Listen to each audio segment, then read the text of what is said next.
That was an eventful final over at the Lucknow Stadium, which has given the Super Giants just the finish they needed. 22 of it, 193 is what they've posted after the Capitals put them in. And as we continue to embrace this new situational rule play of the impact player, we also now see it done in the first innings for the first time by both teams. We'll come to that on ESPN Cricket for T20 Timeout with Tom Moody. Let's first ask him whether that last over has just tilted the balance on who he thinks is the happier team at halftime. Yeah, look, certainly momentum shift, wasn't it, just going into that break. So, Lucknow will be very happy that that they've managed to, get a competitive total, which I think they're going to need, because it appears that the dew is only going to increase in that second innings. So, defending is going to be difficult for the bowlers. The spinners are going to have their difficulties, gripping the ball, and also it's not only the spinners, it's the quicker bowlers. With their execution of that Yorker, it's hard to get it absolutely precise. And we saw that with Chetan Sakaria in the last over there. But this is a confusing one for me, Tom. You're saying there's dew. They've got in the extra spinner, have the Lucknow Super Giants in Gautam. And Akshar Patel got one to turn as well to get Kyle Mayers. We thought that was a great ball. So what's happening? Is there dew and is it hard for the spinners, or is it still turning and spin could play a part? I think both. Right. Thank you for that. Now, well, please explain. There's definitely dew. There's definitely dew. There's no question of that, because I just saw a quick shot of the tractor going around with cloth behind it, sort of picking up as much dew as possible in the break. But I still feel there's obviously enough turn there for him to make that move, and feel the spinner can play a role. But I think there comes a point in the innings where it becomes harder and harder for the spinner to have any real effect. So spin may play a role in the first 10 overs, but the back, certainly in the early second phase, in the second half of the 20 overs, it might be tricky. All right, let's talk about that Kyle Mayers innings. It may be the only innings he plays. I'll just have a quick look as to when Lucknow play and whether Quinton de Kock is available. But that's a nice selection problem to have. And when he's on song, Kyle Mayers, he's fun to watch. Yeah. He's powerful, isn't he? He really is powerful. And what I like about his game is that he can find the boundary with fours and sixes on both sides. Yep. Offside, he's beautiful through the offside. Hit a couple of magnificent boundaries, 6 and 4s over that offside. And then he's got, like most left-handers, he's got the leg side game, whether it be over mid-wicket or behind square. So it's a good problem to have, is to have a player of that calibre on the bench. That's if he is the player that they choose to put on the bench when Quinton de Kock turns up, in form and settled in his IPL career. He was dropped on 14, which didn't help, by Khalil Ahmed, who otherwise had a good day with the ball, you'd think. But you've coached Khalil enough, you've seen him at his best. When you see him put a catch like that down, could you put that feeling into words for me?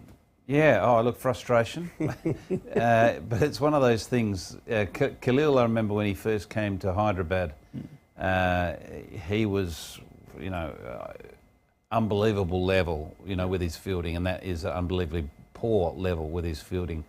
Incredibly skilled bowler. Yes. Eye-catching with his bowling skill, his ability to swing the ball both ways with a slow ball. I remember Zahir Khan saying to us when we picked him up those many years ago from Delhi, when Zahir was involved with Delhi, that you've got a good one there. This guy's incredibly skillful, and if coming from Zahir Khan, that's that's a real tick of approval.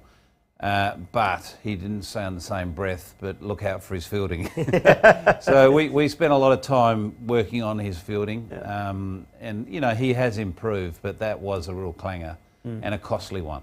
Yeah, it could very well prove to be the difference if Lucknow end up on the right side of this result. Now let's spend some time discussing both impact subs, shall we? Let's start with the one that took place first. Let's just have a quick look at the Delhi Capitals team that was announced today. Now, the minute Khalil Ahmed bowled his 19th over, he was subbed off, and on came Aman Khan to field. And immediately Tom Moody's thoughts were, he's got the best fielder on now. He's got Khalil off, even if it is for one over. So he thinks that's a smart call.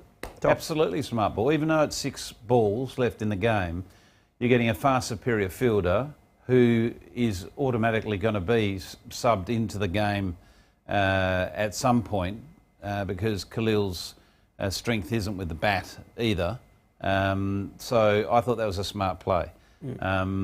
And quite often you do see the worst fielder come off the field anyway with an over or two to spare with, I've just got to, see the physio and put some ice on my knee or something like that, a poor excuse like that. Did Khalil have those excuses in the that he played with you? He may have on one or two occasions, but you do see it. But that's a legitimate play with the rules that are in place now. And Delhi are on top. Delhi have clearly gone for a player who is going to be batting at probably 7 or 8 that's got the ability to clear the boundary. Now that's my next question to you. Does this look like a pre-decided plan? Yep. Given that if you look at that Delhi team, Aman Khan, who we've not seen a lot of, is likely to not upset the top 7 at least with Akshar Patel. But you had Manish Pandey, you had Lalit Yadav, Abhishek Paul, who was just recently drafted into the squad. We've seen Manish Pandey, Lalit Yadav at least with IPL experience. But here the team's taken a call that we don't want to be messing with our batting order? Absolutely correct. I think they feel that Aman Khan can be the one that can hit boundaries at the end of the innings. Manish Pandey is used to batting at the top of the order, so he's probably amongst that list the premier batsman. But they don't need a top order batsman. They've got their set 6 or 7. They need a guy that potentially may only face 3 balls. Right. What can you do with 3 balls? Is that optimization of resources for you, or would you rather have the top order batter and then have Akshar come in as late as 8 if needed? No, I think it's the right call because you've got your best players equipped in that top 6 or 7. This guy's just like the cherry on top of the cake. Do you also almost sense that this is a call that I guess has been taken by the coach, even the captains on the field throughout? I think interesting to get into those things. Yeah, I think it would have been discussed pre-game. And maybe confirmed in the timeout or something like that? Yeah, confirmed in the timeout. And it's a pretty obvious one too. It's a high-level bowler in Khalil that, it's not a great fielder and a genuine number 11. Yes. And they were going to make that change if they bowled first and get, a power hitter in just to top up their batting list. Okay, we also know that Lucknow have matched them like for like. So you, at the one hand, you've got some really accomplished coaching staff members. You've got Ricky Ponting, you've got Ajit Agarkar and Shane Watson in Delhi. You've got Andy Flower and Gautam Gambhir and Vijay Dahiya at Lucknow. Now we look at this team.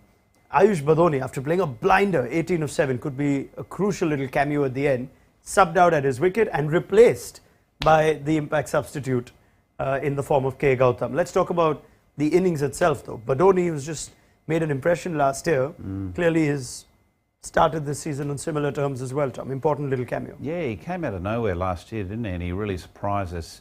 Small in stature, but he's got a real punch. Yeah. And he showed again tonight how valuable he is playing at the back end of the innings. And that's a difficult role to play, whether you've got experience or not. But, to be able to come in and bang the boundaries as freely as he did, it's be fair to say there was a few gifts there with length balls and gave certainly him the ability to find the boundary. But perfect way to finish. I think it was 22 off that last over, which is a big shift. Yeah, and he's now, of course, Ayush Badoni is scaling up with domestic cricket too. He's been capped for Delhi. His last game for Delhi was nearly a double hundred, where he started his first-class career in terrific fashion and still bats 5-6 in the middle order for his state side. So Badoni seems to have made this place his own. Now the call to get in Gautam as well at the fall of his wicket. It looks like all the teams are right on top of this. Yeah, well, it's certainly in this match, they're right on top of taking advantage. And Gautam came out and hit the last ball for 6. That is the perfect finish really to good. the story. It's like, oh yeah, you got that right. But they obviously feel that maybe his off spin could play a role in that second innings. So again, using the new rule, this new impact rule, very cleverly to their advantage. Yeah, I mean, if it wasn't for getting Gautam in even to play that one ball, your options would have been Bishnoi, Avesh Khan, Nutcut, Mark Wood. So they've given that one ball to the batter who's clearly most capable to hit it for a boundary, and that's what's happened. Just have a look at that Lucknow team one more time just to confirm if that is the best option they could have gone for. Yash Thakur is the seamer. Prerak Mankad can give you some leg spin. Amit Mishra is on that as well. So they had the option of whether they want to add a leg spinner to Ravi Bishnoi or whether they want the variety of Gautam that gives them the leg spinner, the left arm spinner and the off spinner. Have they made the right call for you, Tom? I think they have made the right call. They've already got two genuine spinners there, and we've talked about Dew. It's going to be hard enough for those two spinners to be able to control the ball and grip the ball. So they're better off with a finger spinner against another wrist spinner. As experienced as Mishra is, when you've got a seam that's a little bit damp, to bowl wrist spin against finger spin is a lot harder. Would you have been tempted with an extra seamer though? We're looking at the Dew. Yes, Thakur is the only option there, but he's not capped in the IPL. Yeah, look, without knowing his capabilities, just in terms of skill set, would you be tempted by a seamer? Yeah, possibly. Yeah. Particularly if that seamer has got the ability to bowl, with a good change of pace and has done the work and has the ability to hit the Yorker, consistently. All right, this is a game of chess that's being played by some astute tacticians on either side. Let's get a prediction from Tom Moody. I'm finding this one a tough one to call, even though 193 make you feel like the batting team's ahead. Yeah, I think with what we're seeing with the Dew and the strength of that Delhi Capitals batting lineup, I think they'll chase this down.